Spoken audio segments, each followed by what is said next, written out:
3, 2, 1.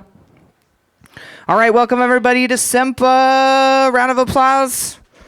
Woo! Thanks for coming. Once again, we are here every third Wednesday here at Substation. Thank you, Substation, for allowing us to use your space to learn about production and listen to our tracks on the loud sound system. So we're going to start with a little Q&A / class with Homemade Weapons here from Seattle. Round of applause. Woo!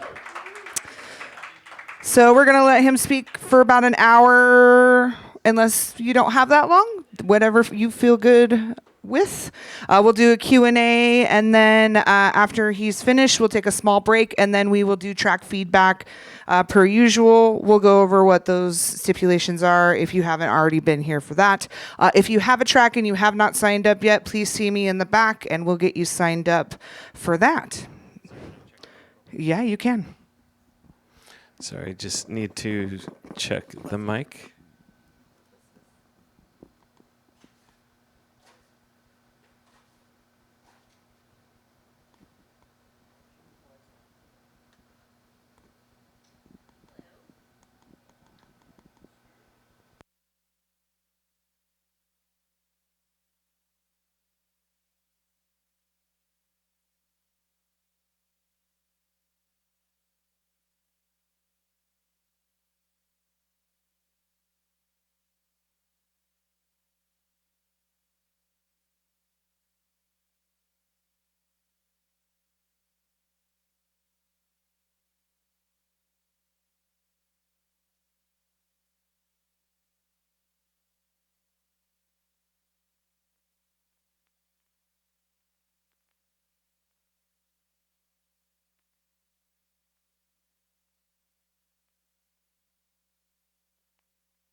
Check.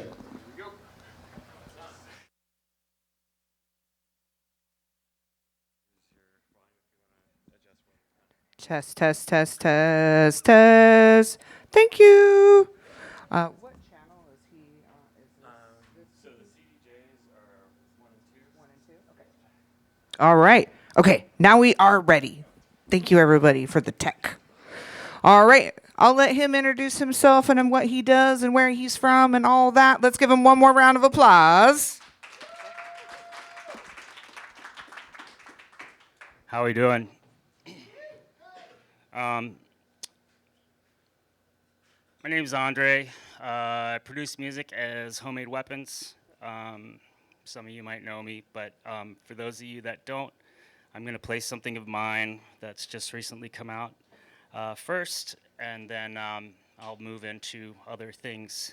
So this is a remix that I did recently that has just come out on Samurai Music.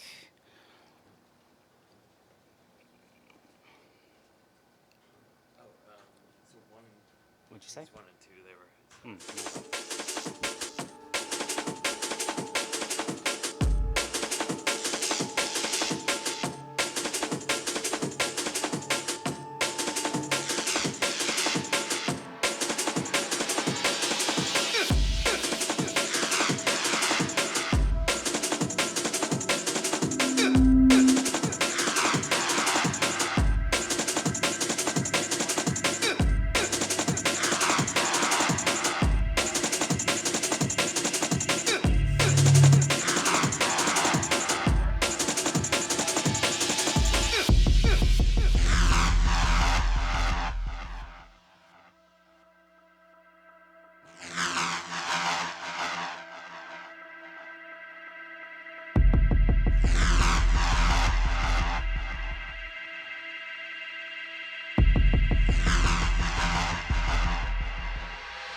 All right. Getting some feedback here. Anyway, I'm originally from Baltimore, Maryland. I started DJing jungle drum and bass in like 1995. And I moved to the Pacific Northwest in summer of 2000. And when I got out here, it was kind of tricky at first, you know, trying to DJ and get into the circuit of things. I didn't really know anyone. I had a couple friends, but not being from around here, it was a lot easier for people to kind of not really give me the time of day. And around that time, the early 2000s, I think drum and bass, the music started to kind of change. There were less breakbeats and that sort of thing, and I just kind of got bored. And I had been in like bands and that sort of thing prior to DJing.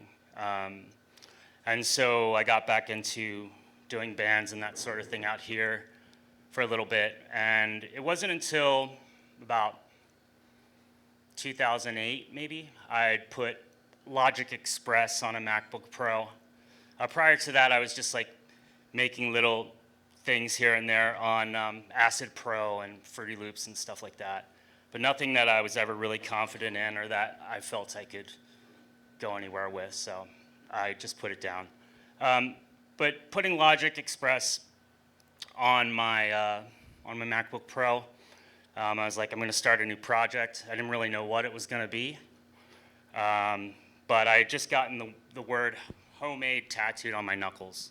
So I was like, all right, I got to make that mean something. And I didn't really know what it was going to be. I was like, homemade wontons, homemade, well, it could be anything. But I knew it was going to be something musical.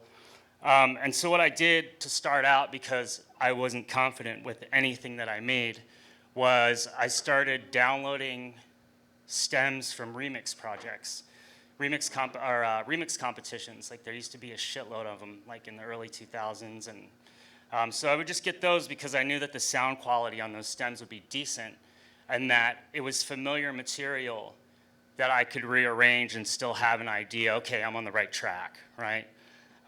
So I did that for a long time. Did like some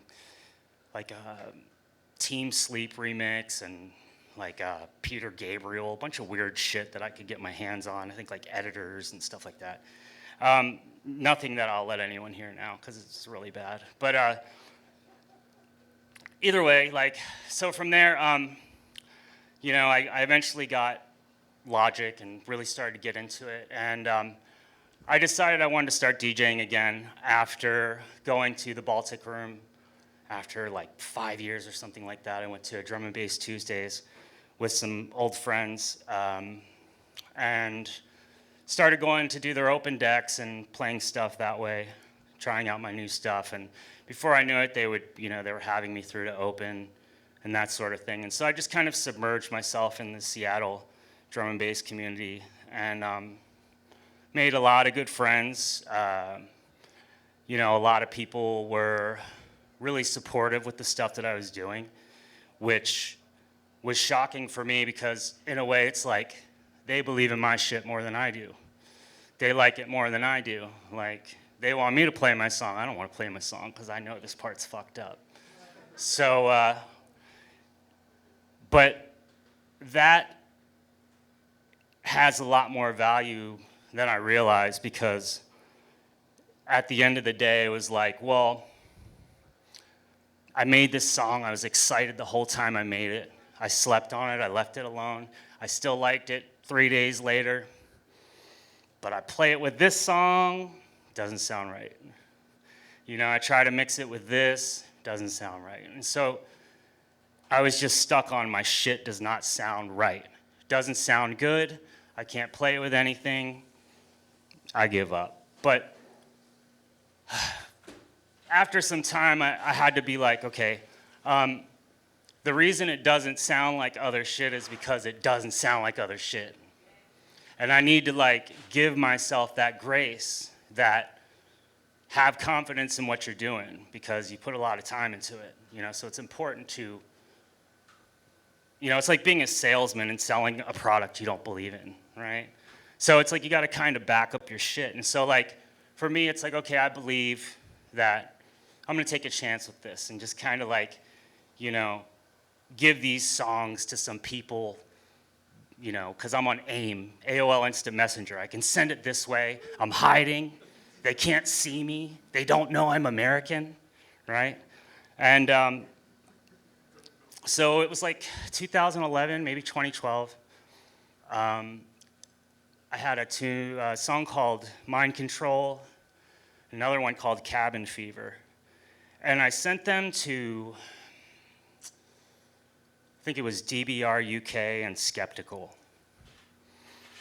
And they played them. They played my shit. And, you know, it's like milestones, right? And so it's like, that happens, and I'm like, I quit.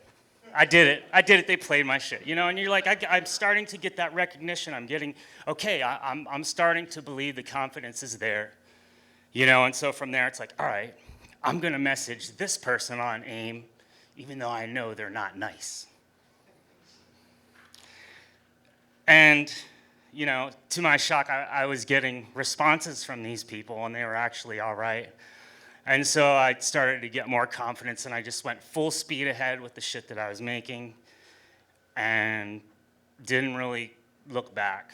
And that eventually, you know, those two songs eventually ended up in, I think it was Gremlins. Yeah, Gremlins was a big fan of those, and he reached out to me and was like, you know, I dig your shit, or whatever. And we started working on music together. And it was a good time. We made a lot of cool shit, I thought, you know, at the time. And we eventually made our way over to Samurai Music, did the After Dark EP. And then after that, I did the Kintaro EP for Samurai. Something I gotta say, though, that I gotta admit, like when we do this shit, we don't really know what success is supposed to be. Like, we don't know, like, you know, if I get booked at this gig, you know, am I gonna be happier? Is that success? Am I doing better now that I'm here? Am I doing better now that my name is on a piece of plastic, right? But at the end of the day, it's like none of those things really make you who you are, right? And you know, as we're going through this, we're like, okay, I'm here, but I gotta be here, and I gotta be here, and I gotta be here, and I gotta be here. And you keep imagining, you know, okay, what's the next step? But eventually you're gonna get to a point where you're like, what do I do now? Like, what's next?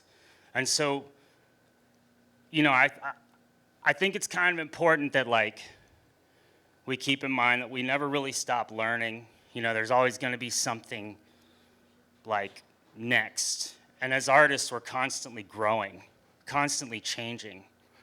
And so for me, you know, fast forward a few years, I did several EPs, a couple albums. But I don't know how to really say this. I think something was kind of missing. And I kind of felt really isolated from the community in itself, because I was really just going through the motions after a while, making music that I wasn't really happy with. I didn't get excited about it, but it fit all the check marks. It's got a big kick, it's got a big sub, it's got some tiny snare, some dissonant pad. Done. And I mean, you know, that's great, but at the same time, it's like, well, why am I now copying an old version of myself? Right? That's not authentic you know, it doesn't feel genuine at that point. I'm just trying to be the old me so that I stay valid, so that people are still like, oh yeah, he's cool. Yeah, the recognition, you know, you still get that entitlement of being that person we knew you to be, but you yourself aren't happy. So what I decided to do is go back to school, and it was the end of 2019, and it was kind of a blessing in disguise because the pandemic came, if there's a way for that to be a blessing in disguise. But as much as I thought I was doing something better for myself, everything else that I thought I'd worked for was gone. You know what I mean? Just gone. I know everybody feels that. So I didn't really know, what was going to be. Again, we're like, what's next? What's next? What's next? And so I just spent a lot of time thinking. As much as it was academic, it was also introspective. What have I done? Who am I? What do I want to do with myself? Where do I see myself as an artist in 5 years? But then it's like, well, we don't really know if there's going to be a 5 years, right? That's how dark it got for a little bit, And so then things gradually started to come back, and I said, okay, if we go back, we're going to do this different. We're not just going to jump back and pretend it's 2019 again. We got to go forward. And sometimes, not doing anything is still an action. And so I was in this position that I was like, okay, I got to either jump back to 2019 to get my old self back or go forward and make the new self. And so in doing that, I had to say, okay, do I still want to keep a label going that basically became a samurai farming label? Or do I want to, go my own way, do my own thing, just as I did in the start? The shit I didn't believe in, that I had to choose to believe in. I can either go back to what I know has already happened and settle for something that doesn't make me happy. Or I can take the risk and go for something that at the end of the day, I'm like, this is genuine, right? I'm not copying anyone. I'm not trying to be something that I'm not anymore. I'm just doing the real shit that I gotta do.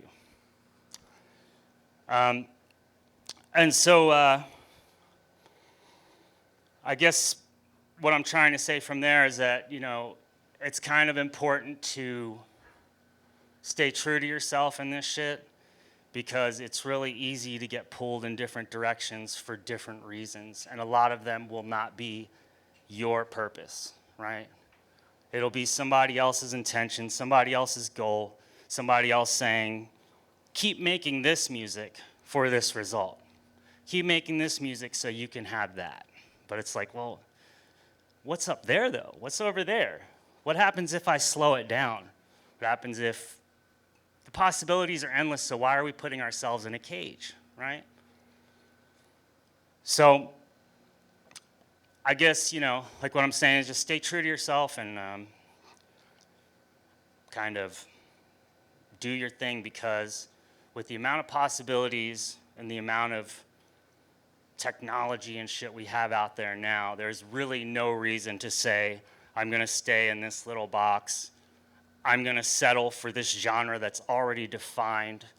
I'm going to change who I am, and I'm going to narrow my possibilities down to this formula so I can fit in with people that may or may not like me. And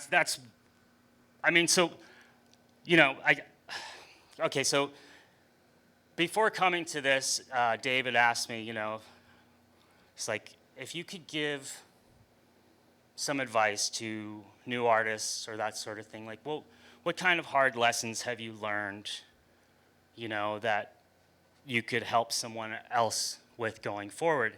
And I think what I've said so far, I've kind of revealed some of those things. But most importantly, I think it's good to know why. Why are we doing this shit, right? Why do you feel compelled to make electronic music? Why do you feel compelled to create? What's inside of you that's making you do that? Is it the community? Is it a hobby? It could be a number of things. But with those things in mind, that's how you set those goals and those expectations. If it's a hobby, you can't strut around being mad because you're not getting booked like David Guetta or whoever the fuck. You can't. It's a hobby. Treat it as such, respect it as such, love it as such. But like when things become work, what's the general consensus like for work? Fuck work. And it's an involuntary way to survive. right? So if something that you're passionate about has to become that, what are you going to become passionate about? Anyone? Yeah, so I could probably keep rambling. I didn't realize I was going to go off like this, but um, I meant to say early on that if you have any questions or if you want to interrupt me to say anything or to correct me if I misspeak, please interject. But yeah, I guess I think that kind of covers it all. I had a little bunch of notes here, but I feel like I kind of touched on them and all in a very scattered way. So, does anyone have any questions? No. We have a mic here for you. Hold on.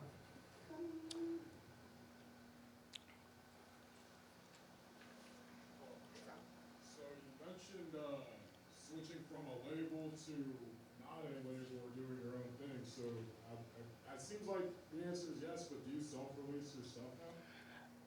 Yeah, so yeah, there's that. I've been doing the Bandcamp thing. I have some plans to, you know, get all the stuff back on streaming in due time, but for now I'm just going to kind of rebuild, you know, the collection of music that's out there with new stuff. I'm working with a lot of new artists that I'm really excited about, working at different tempos. So yeah, it's just a lot of self-releasing right now. A lot of older projects that never got finished. I've been finishing those up and just kind of going for Bandcamp right now, but that'll change eventually. Yeah, I actually like Bandcamp a lot because it's self-release and it's like the only money I've ever made off of music is Bandcamp. Totally. Oh, awesome. So within your talk, you did mention on like looking to the future and things like that. So do you have a vision for yourself over the next 5 years and what you do want to achieve? And obviously, how much of that can you share? Obviously. Yeah, so, you know, I think it's going to be less, I guess, less of a Cheers environment. You're not going to really know what I'm up to. You're not going to feel familiar when you see me because I don't want to be the same over and over and over and over anymore because we don't have time.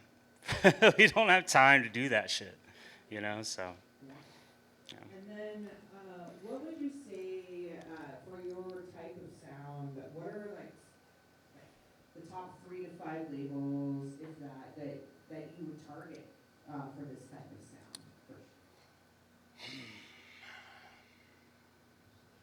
Meaning like what you showed us earlier, like that's a little taste Yeah. of what you're doing. So what I'm kind of doing at the moment is I have this series thing that I'm doing, and there's going to be several of them before there's another, you know, kind of like an umbrella outlet for these things. So with that, you know, each series will have a theme, and we'll be rolling it forward like that for a little while. But I'd say, you know, the obvious labels where you can find a lot of this stuff would be Armory, Onset Audio, obviously, Samurai. I'm sure there's more that I'm missing. UVB 76. You know, there's a bunch. There's a lot that do this more minimal, darker, halftime kind of organic stuff. So. Okay. Anyone else have another question before I ask one?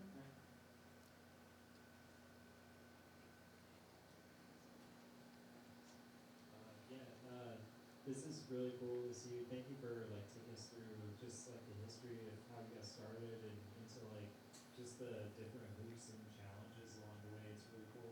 I actually followed you recently on Spotify. I'm like, oh, dude lives in Seattle. This is awesome. Oh, right on. He's gonna be here next month. That's crazy. Cool. So it's really cool to be talking to you right now. I know like as a producer, like sometimes we have some of our own like favorite tracks, and I don't know if you have something you're like, you know what, I feel like this is stuff we should probably like listen to, like that you really enjoy as being a producer, and yeah, what are your favorite 3 tracks that you've released? I think they've been remixes, honestly. 'Cause like I was saying about having this confidence in my stuff, and it's always gonna kind of be there, you know. So I think my remixes, I probably have more fun with those. And my biggest remix ever was actually for this guy right here, Quadrant. A remix, yeah, from his album on commercial suicide a few years back. It's called Dark Star. So that's probably one of the better known ones. But yeah, I think remixing for Tommy 47 and clipping and some of these other opportunities have been, you know, rewarding, validating in that sense, because it's like, well, we like your original stuff, which I don't like. And then so it's like, it works out, right? It's cool. It's like, all right, I'm honored, thanks, you know.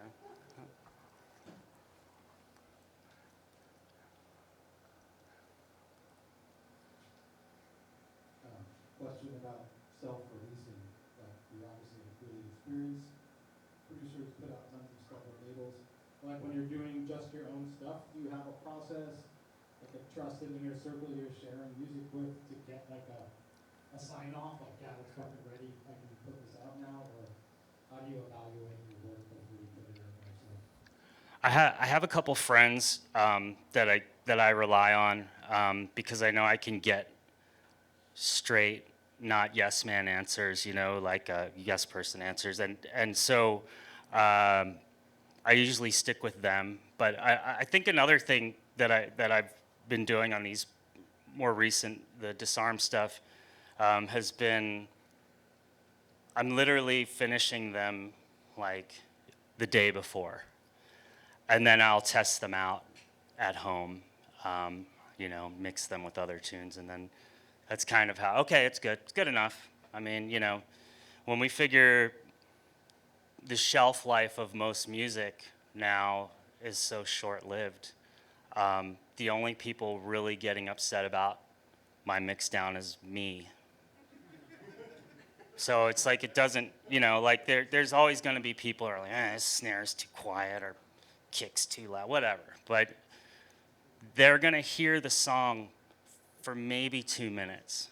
And, you know, most people don't really let whole songs play, you know? So I don't know. I just try to, like, make it fresh and it's out for everyone, you know, rather than having these coveted pieces of music, and then once they're out, nobody wants them.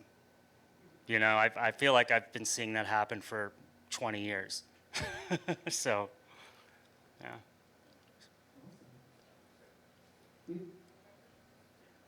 So you brought up a really important point. Like, all of us are like, well, how do I do this? And we're trying to teach people this is how you do this. But I think that question of why am I doing this is really the most important. So yeah, it sounds like you really put in a lot of thought. So how do people ask themselves questions that get to the heart of why they're doing it?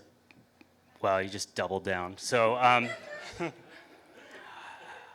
think you have to, you know, what do you, like when you, okay, so for me, here's what it was. I was in bands and I started going to raves, 92 maybe, something like that, and I was in a bunch of shitty, dysfunctional bands, and I would see DJs.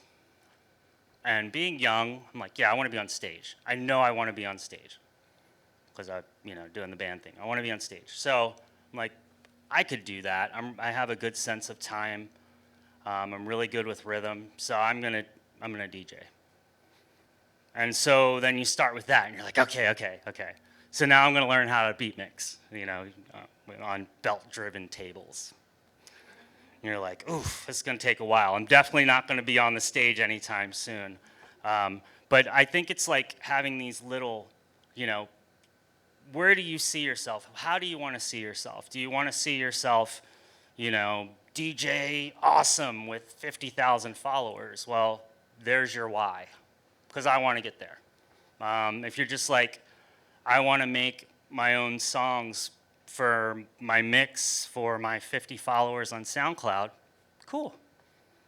You know what I mean? So it's kind of like, what do you expect out of it? But the more you expect out of it, the more complex it is. The more you expect out of it, the more emotional heartache you're gonna have, the more letdown you're gonna have, the more disappointment you're gonna have. So even though it seems high, it's still really low, right? Because when you're not there, you're there, right? So I think like when you're saying the why, it's like, okay, well, because I want this, just start with that. And then once you're there, you're like, but if you're like, well, where am I going to top out? Where do I want to stop, right? There's your why. Is that all right? Okay. Good answer. So I have a question more around, like, where do you go to find inspiration? Like, what inspires you within the music? Is there a place you go, a party you go to, or like, what is your inspirational process? I don't get any inspiration from drum and bass, and I probably haven't in a really, really long time. I think if I am gonna look for something like that, I'll go back to stuff that I loved from the '90s, old stuff that kind of made me want to do it in the first place. So I go back to that old stuff to kind of get that energy going again. But otherwise, I listen to a lot of hip hop and metal, a lot of like kind of post shoegaze, like grunge stuff. Yeah, nothing that really aligns with what I'm making, I guess. That's okay. That's a great answer.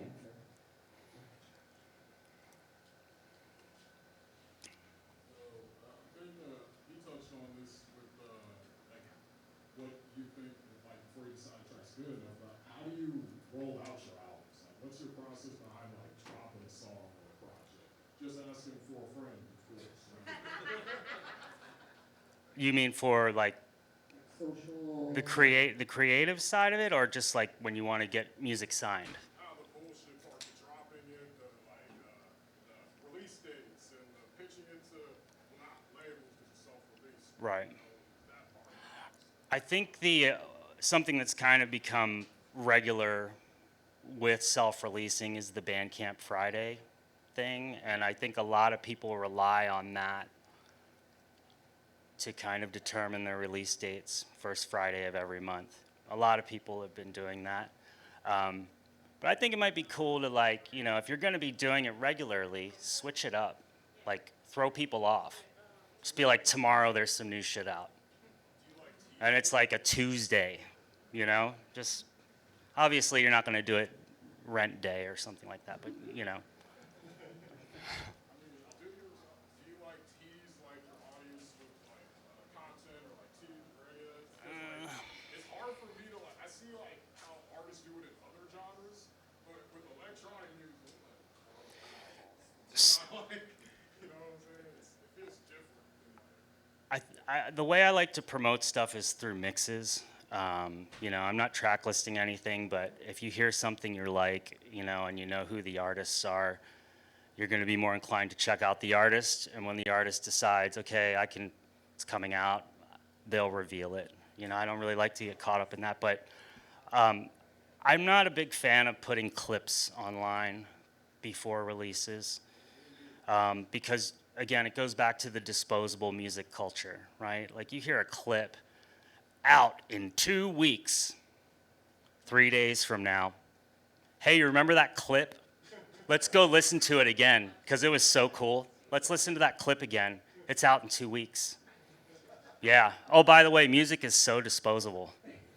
Like, it just doesn't line up. You know what I mean? So I'm not a big fan of that kind of teaser thing because I don't think people care anymore. I really don't. I don't think they give a shit. I think they're just, everyone's, there's so much like content and music and everything that it's like everyone's like short attention span. So it's like, cool clip, you know? So I just stay away from that. No. Yeah. Anyone else? Yeah.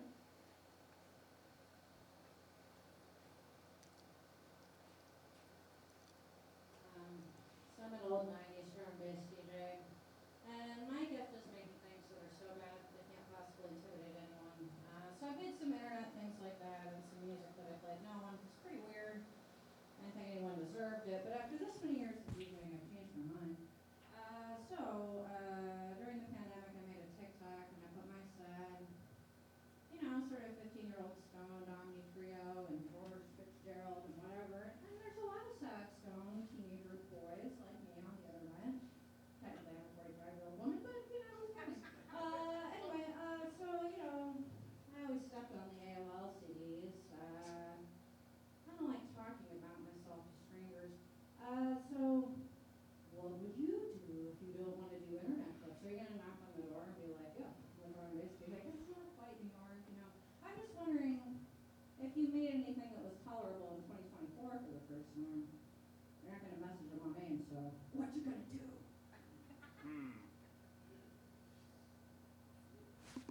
Yeah, it's a lot trickier sending music to people nowadays. But I think it's also easier at the same time because everyone is pretty much accessible. And I think the bigger of a name you are, the more accessible you have to be, or you have to have people that are accessible to you. So I think that's why, if you are in a position of more responsibility, you have to be available to people. And when you look at how money driven a lot of it is, people aren't going to want to lose out on money. So I think they're going to be more inclined to check things out. Doesn't mean they're going to sit there and listen to your song for 8 minutes, but they'll at least check you out, So, does that answer your question? I love that you think it would be only 8 minutes long. All right. Yes. All right. So we haven't touched too much on, your process necessarily, but I am curious if you have any top plugins that you use for sound design within the D&B or halftime realm. Well, I'm probably going to disappoint a lot of people, but I use a lot of the stock plugins that come with Logic. I've always just kind of felt like that I would do better knowing what's inside better than having a giant arsenal of things I don't know how to use. I think in the past 5 years, I can't tell you how many plugins I've bought on Black Friday that I forget I have. Because I'm just like, ooh, ooh, ooh, ooh, ooh, ooh, ooh. And then 6 months later, it's like, this is ready for an update. I'm like, the fuck is that? And I'll look and I'll be like, oh, okay, and so I'm really fucking basic. But one thing I do like, and it's really cheap, I do a lot of side chaining, and I stumbled across this Nicky Romero Kickstart plugin, and I love it. It's cheap and it's great. So I use that one regularly, but that's like one of the few that I'll incorporate in. So, Nothing wrong with you. yeah.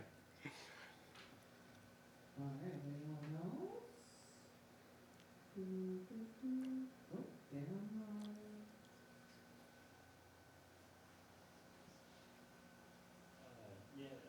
As far as artists that you listen to and what excites you, who are your favorite artists that you like to listen to and